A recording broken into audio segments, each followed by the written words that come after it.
दोस्तों, यदि आप अपने घर पर या अपनी शॉप पर एक नया बिजली कनेक्शन लगवाने की सोच रहे हैं, तो आप बिल्कुल सही जगह आए हैं। क्योंकि आज की इस वीडियो में हम जानेंगे कि आप खुद से एक नए बिजली कनेक्शन के लिए ऑनलाइन आवेदन कैसे कर सकती हैं। दोस्तों, नया बिजली कनेक्शन लेने का प्रोसेस पहले से काफी सिंपल एंड ईजी हो गया है और अब आपको पहले की तरह सरकारी दफ्तरों के चक्कर काटने की जरूरत भी नहीं है। तो बिना टाइम वेस्ट किए चलिए शुरू करते हैं। सबसे पहले आपको गूगल क्रोम को ओपन कर लेना है। गूगल क्रोम को ओपन करने के बाद आप सर्च बॉक्स में टाइप करेंगे झटपट योजना। दोस्तों, झटपट योजना टाइप करने के बाद यहाँ पर आपको सबसे पहली वेबसाइट दिखाई देगी, इस पर आपको क्लिक करना होगा। इसके बाद आपको कुछ इस टाइप का इंटरफेस दिखाई देगा। तो यहाँ पर सबसे पहले आपको एक पॉपअप शो करेगा, आपको इसको क्लोज कर देना है। इसके बाद आपको कुछ इस टाइप का इंटरफेस दिखाई देगा। तो सबसे पहले हमको यहाँ पर रजिस्ट्रेशन करना होगा। रजिस्ट्रेशन करने के लिए हम यहाँ पर आएंगे और यहाँ पर हमको ऑप्शन दिखाई देगा for new registration click here, हम इस पर क्लिक करेंगे। इसके बाद हम आएंगे राइट साइड में और यहाँ पर आपको एप्लीकेंट का नाम टाइप करना होगा। इसके बाद यहाँ पर आपको अपनी डेट ऑफ बर्थ फिल करनी होगी। इसके बाद आप नीचे आएंगे, यहाँ पर आपको अपनी ईमेल आईडी एंटर कर देनी है। इसके बाद आप नीचे आएंगे और यहाँ पर आपको अपना मोबाइल नंबर एंटर करना है। इसके बाद यहाँ पर आप कैप्चा को फिल करेंगे और रजिस्टर पर क्लिक करेंगे। रजिस्टर पर क्लिक करने के बाद आपका जो रजिस्ट्रेशन है वो सक्सेसफुली कंप्लीट हो जाएगा और आपके mobile number and email ID दोनों पर लॉगिन आईडी और पासवर्ड आएगा। इसके बाद हम यहाँ पर ओके पर क्लिक करेंगे। इसके बाद हम यहाँ पर दोबारा से पॉपअप को क्लोज करेंगे और जो लॉगिन आईडी पासवर्ड आपके मोबाइल नंबर पर आया है वो आप यहाँ पर एंटर करेंगे। यहाँ पर आपको अपनी लॉगिन आईडी एंटर कर देनी है। इसके बाद यहाँ पर आप पासवर्ड को एंटर करेंगे। इसके बाद यहाँ पर आप कैप्चा फिल करेंगे और लॉगिन पर क्लिक करेंगे। लॉगिन करने के बाद आपको कुछ इस टाइप का इंटरफेस दिखाई देगा। तो आपको यहाँ पर क्लिक करना है new electricity connection application form पर। इसके बाद आप राइट साइड में आएंगे और यहाँ पर आपको अप्लाई का ऑप्शन दिखाई देगा, इस पर आप क्लिक करेंगे। यहाँ पर आपको कुछ जानकारी दी गई है। यदि आप घरेलू कनेक्शन के लिए अप्लाई कर रहे हैं तो आप इस पोर्टल की हेल्प से 1 किलोवाट से लेकर 1000 किलोवाट तक अप्लाई कर सकते हैं। और यदि आप कॉमर्शियल कनेक्शन के लिए अप्लाई कर रहे हैं तो आप इस पोर्टल की हेल्प से 1 किलोवाट से लेकर 20 किलोवाट तक अप्लाई कर सकते हैं। यदि आप इससे ज्यादा के लिए अप्लाई करना चाहते हैं तो फिर उस केस में आपको निवेश मित्रा पोर्टल का यूज करना होगा। तो हम स्क्रॉल करके नीचे आते हैं। यहाँ पर सबसे पहले आपको पर्पस को सिलेक्ट करना है कि आप किस पर्पस के लिए अप्लाई कर रहे हैं। आप डोमेस्टिक के लिए अप्लाई कर रहे हैं या फिर कॉमर्शियल, तो हम यहाँ पर डोमेस्टिक के लिए अप्लाई कर रहे हैं तो हम यहाँ पर डोमेस्टिक को सिलेक्ट कर लेंगे। इसके बाद यदि आप मल्टी स्टोरी बिल्डिंग में रहते हैं और आप सिंगल पॉइंट को मल्टी पॉइंट कर रहे हैं तो आप यस करेंगे, अदरवाइज आप नो करेंगे। तो हमारे केस में ऐसा कुछ भी नहीं है, हम फ्रेश कनेक्शन अप्लाई कर रहे हैं तो हम यहाँ पर नो पर टिक रहने देंगे।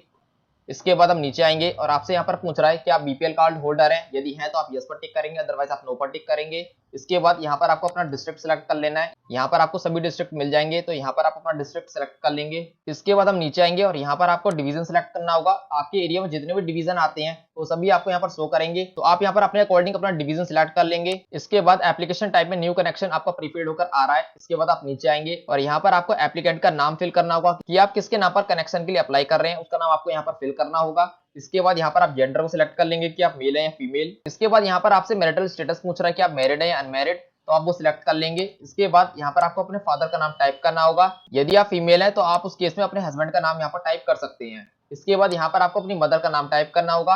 आपका जो मोबाइल नंबर है वो यहाँ पर प्रीफिल्ड होकर आ रहा है, आप चाहें तो यहाँ पर एक अल्टरनेटिव मोबाइल नंबर टाइप कर सकते हैं। इसके बाद यहाँ पर आपसे ऑक्यूपेशन पूछ रहा है, तो आप जो भी काम करते हैं वो आप यहाँ पर सिलेक्ट कर सकते हैं। हम यहाँ पर अदर्स को सिलेक्ट कर लेते हैं। इसके बाद आप नीचे आएंगे और यहाँ पर आपसे पूछ रहा है कि जिस पते पर आप कनेक्शन ले रहे हैं वो कितना पुराना है। यदि नया है तो आप नया सेलेक्ट कर सकते हैं। इसके बाद नेक्स्ट ऑप्शन में आपसे यहाँ पर पूछ रहा है how many AC can be use, आप चाहें तो इस ऑप्शन को फिल भी कर सकते हैं, अदरवाइज इसको ब्लैंक भी छोड़ सकते हैं। इसके बाद आप स्क्रॉल करके नीचे आएंगे। यहाँ पर दोस्तों आपको अपना कंप्लीट एड्रेस फिल कर देना है। यहाँ पर दोस्तों आपको वो एड्रेस फिल करना है जहाँ पर आप अभी रहते हैं। यहाँ पर आपको अपना हाउस नंबर फिल करना है। यहाँ पर आपकी जो बिल्डिंग है या कॉलोनी है वो आप यहाँ पर फिल करेंगे। इसके बाद जो लैंडमार्क है वो आप यहाँ पर फिल कर सकते हैं। इसके बाद जो भी आपकी लोकेलिटी है वो आप यहाँ पर फिल करेंगे। इसके बाद यहाँ पर आप अपना डिस्ट्रिक्ट सेलेक्ट कर लेंगे।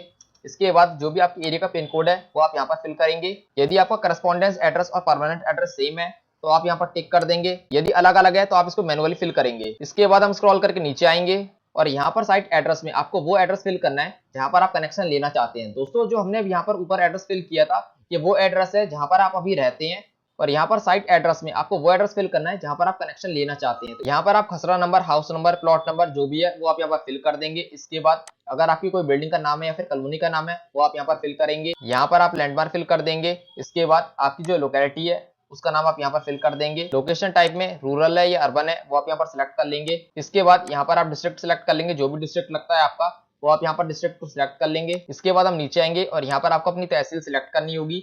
इसके बाद यहाँ पर जो नेक्स्ट ऑप्शन दे रखा है वो दे रखा है प्रॉपर्टी आईडी का। दोस्तों, जो प्रॉपर्टी आईडी होती है वो आपके रजिस्ट्री के लास्ट में लिखी होती है, तो वो नंबर आप यहाँ पर फिल कर देंगे। इसके बाद हम नीचे आएंगे और यहाँ पर आपको अपने एरिया का पिन कोड फिल करना होगा। दोस्तों जो भी आपके एरिया का प्लॉट है वो आपको यहाँ पर स्क्वायर फीट में यहाँ पर फिल कर देना है। दोस्तों यहाँ पर जो आपका कवर्ड एरिया है वो आपको यहाँ पर स्क्वायर फीट में यहाँ पर फिल कर देना है। इसके बाद आप नीचे आएंगे और इन दो ऑप्शन को आप चाहे तो ब्लैंक भी छोड़ सकते हैं। इसके बाद यहाँ पर आपसे केबल के बारे में पूछ रहा है कि जो केबल है वो आप खुद प्रोवाइड करेंगे या फिर आपको डिपार्टमेंट प्रोवाइड करेगा। तो आपको यहाँ पर कोई भी चेंजेस नहीं करने हैं, हम चाहते हैं कि जो केबल है वो यहाँ पर डिपार्टमेंट ही प्रोवाइड करे। इसके बाद हम स्क्रॉल करके नीचे आएंगे और यहाँ पर आपको अपने डॉक्यूमेंट अपलोड करने होंगे। तो यहाँ पर सबसे पहले आपको उस प्रॉपर्टी के पेपर अपलोड करने होंगे जिस प्रॉपर्टी पर आप कनेक्शन लेना चाहते हैं। तो आप यहाँ पर क्लिक करेंगे और इनमें से जो भी डॉक्यूमेंट आपके पास है वो डॉक्यूमेंट आप यहाँ पर अपलोड कर देंगे। हम यहाँ पर हाउस रजिस्ट्री को सिलेक्ट कर लेते हैं। इसके बाद आपको यहाँ पर अपलोड पर क्लिक करना होगा। अपलोड पर क्लिक करने के बाद जहां पर भी आपने अपने डॉक्यूमेंट रखे हैं वहां से आप अपने डॉक्यूमेंट सिलेक्ट कर लेंगे। तो हम यहाँ पर अपने डॉक्यूमेंट को सिलेक्ट कर लेते हैं। इसके बाद जैसे ही आप डॉक्यूमेंट को सिलेक्ट करेंगे आपका जो डॉक्यूमेंट है वो यहाँ पर अपलोड हो जाएगा। तो आप यहाँ पर ओके पर क्लिक कर देंगे। यदि आप अपने डॉक्यूमेंट को चेक करना चाहते हैं कि आपका जो डॉक्यूमेंट है वो सही अपलोड हुआ है या नहीं, तो आप यहाँ पर डाउनलोड बटन पर क्लिक करके इसको चेक भी कर सकते हैं।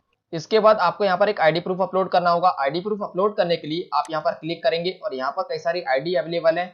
आप जो चाहें उनमें से डॉक्यूमेंट अपलोड कर सकते हैं। मैं आपको रिकमेंड करूंगा कि आप यहाँ पर अपना आधार कार्ड अपलोड करें। तो हम यहाँ पर आधार कार्ड को सिलेक्ट कर लेते हैं। इसके बाद आपको यहाँ पर अपना आधार नंबर एंटर करना होगा और अपलोड फाइल पर क्लिक करके आप यहाँ पर अपना आधार कार्ड अपलोड कर देंगे। तो हमारे यहाँ पर दोनों डॉक्यूमेंट जो है वो अपलोड हो चुके हैं। इसके बाद हम ओके पर क्लिक करेंगे। इसके बाद हम स्क्रॉल करके नीचे आएंगे। यहाँ पर सबसे पहले आपको किलोवाट को फिल करना है कि आप कितने किलोवाट के लिए यहाँ पर अप्लाई कर रहे हैं। तो हम यहाँ पर 4 किलोवाट के लिए अप्लाई कर रहे हैं, तो हम यहाँ पर 4 को टाइप कर देंगे। इसके बाद आप ऊपर आएंगे और यहाँ पर अप्लायंसेस में सिलेक्ट पर क्लिक करेंगे और यहाँ पर आपको कुछ अप्लायंसेस को सिलेक्ट कर लेना है कि आपके घर में कौन कौन से अप्लायंसेस यूज होने वाले हैं और कितने। तो आप यहाँ पर अपने अकॉर्डिंग यहाँ पर सिलेक्ट कर लेंगे। तो जैसे एग्जांपल के लिए हम यहाँ पर फैन को सिलेक्ट कर लेते हैं। इसके बाद आपको आना है वाट वाले ऑप्शन में और आपको यहाँ पर 2 ऑप्शन दिखाई देंगे कि आप 60 वाट का यूज करेंगे 100 वाट का। तो आप अपने अकॉर्डिंग यहाँ पर सिलेक्ट कर लेंगे। इसके बाद यहाँ पर आपसे पूछ रहा है कि आपके घर में कितने फैन यूज होंगे। तो हम यहाँ पर अप्रॉक्स डाटा ले रहे हैं, तो आप अपने अकॉर्डिंग यहाँ पर कुछ डाटा फिल कर देंगे। इसके बाद हम ऐड न्यू आइटम पर क्लिक करेंगे। तो दोस्तों आप देख सकते हैं हमारा जो डाटा है यहाँ पर सेव हो गया है। इसके बाद हम यहाँ पर नेक्स्ट आइटम को यहाँ पर सिलेक्ट करेंगे। तो दोस्तों हम यहाँ पर जैसे सिलेक्ट कर लेते हैं CFL लैंप। इसके बाद हम यहाँ पर वाट को सिलेक्ट करेंगे। तो हम यहाँ पर 15 वाट को सिलेक्ट कर लेते हैं। इसके बाद हमसे यहाँ पर इक्विपमेंट पूछ रहा है, तो हम यहाँ पर 14 आइटम को सिलेक्ट कर लेते हैं और इसके बाद हम ऐड न्यू आइटम पर क्लिक करेंगे। तो दोस्तों मैंने यहाँ पर 4 अप्लायंसेस ऐड कर दिए हैं। दोस्तों इसी तरीके से आप यहाँ पर एक रफ डाटा को यहाँ पर फिल कर देंगे। इतना करने के बाद हम स्क्रॉल करके जाएंगे टॉप पर और यहाँ पर हमको अपनी फोटो भी अपलोड करनी है। दोस्तों जो फोटो अपलोड होगी वो JPG में होगी और जो मैक्सिमम साइज है वो यहाँ पर 100 KB है। तो फोटो अपलोड करने के लिए आप क्लिक करेंगे अपलोड पर। अपलोड पर क्लिक करने के बाद जहां पर भी आपने अपनी फोटो रखी है वहां से आप अपनी फोटो को सिलेक्ट कर लेंगे। दोस्तों जैसे ही आप अपनी फोटो को सिलेक्ट करेंगे आपकी जो फोटो है वो यहाँ पर अपलोड हो जाएगी। तो मैंने यहाँ पर एक सैंपल फोटो अपलोड कर दी है। इसके बाद हम स्क्रॉल करके नीचे जाएंगे और यहाँ पर डिक्लेरेशन में आई एग्री पर टिक करेंगे। इसके बाद हम सेव पर क्लिक करेंगे। सेव पर क्लिक करने के बाद आपका जो एप्लीकेशन फॉर्म है वो सबमिट हो जाएगा। इसके बाद आप नेक्स्ट स्टेप पर क्लिक करेंगे। इसके बाद आपका स्टेप 2 ओपन हो जाएगा और यहाँ पर आपको 3 डेट सिलेक्ट करनी होगी। जैसे मैं यहाँ पर 15, 18 और 20 तारीख को सिलेक्ट कर लेता हूँ। इसके बाद हम स्क्रॉल करके नीचे आएंगे और आप यहाँ पर क्लिक हियर टू एग्री पर टिक करेंगे। इसके बाद प्रोसीड टू पे पर क्लिक करेंगे। प्रोसीड टू पे पर क्लिक करने के बाद आपसे यहाँ पर पेमेंट मेथड पूछेगा। तो आपको यहाँ पर कई सारे पेमेंट मेथड मिल जाते हैं like net banking, credit card, debit card, QR code, wallet. तो आप यहाँ पर किसी भी मेथड को सिलेक्ट कर सकते हैं। इसके बाद यहाँ पर आपको 100 रुपए की ऑनलाइन फी पेमेंट करनी होगी। फी पेमेंट करने के बाद आपकी रिसिप्ट जनरेट हो जाएगी और आपको उसको प्रिंट करके अपने पास रख लेना है। इसके बाद जो डेट आपने सिलेक्ट की है उस डेट को बिजली डिपार्टमेंट वाले आपसे कांटेक्ट करेंगे एंड आपके डॉक्यूमेंट का वेरिफिकेशन करेंगे। एक बार वेरिफिकेशन कंप्लीट होने के बाद आपके मोबाइल नंबर पर फीस को डिपॉजिट करने का मैसेज आएगा। उसके बाद आप इस पोर्टल की हेल्प से ऑनलाइन फी पेमेंट कर देंगे। फी पेमेंट करने के बाद बस आपको वेट करना है। आपका जो कनेक्शन है वो 1 हफ्ते के अंदर अंदर इंस्टॉल कर दिया जाएगा। तो दोस्तों ये था नया बिजली कनेक्शन लगवाने का कंप्लीट प्रोसेस। आई होप आपको पूरा प्रोसेस समझ में आया होगा। यदि दोस्तों आपको फॉर्म फिल करते समय किसी तरह की परेशानी आती है तो आप मेरे से कमेंट सेक्शन में कमेंट करके पूछ सकते हैं। मैं उम्मीद करता हूं दोस्तों आपको वीडियो पसंद आई होगी। यदि दोस्तों वीडियो पसंद आई हो और चैनल पर नए हो तो वीडियो को लाइक करें, चैनल को सब्सक्राइब करें और अपने फ्रेंड, फैमिली या रिलेटिव में ज्यादा से ज्यादा शेयर करें। मिलते हैं नेक्स्ट वीडियो में, तब तक के लिए जय हिंद।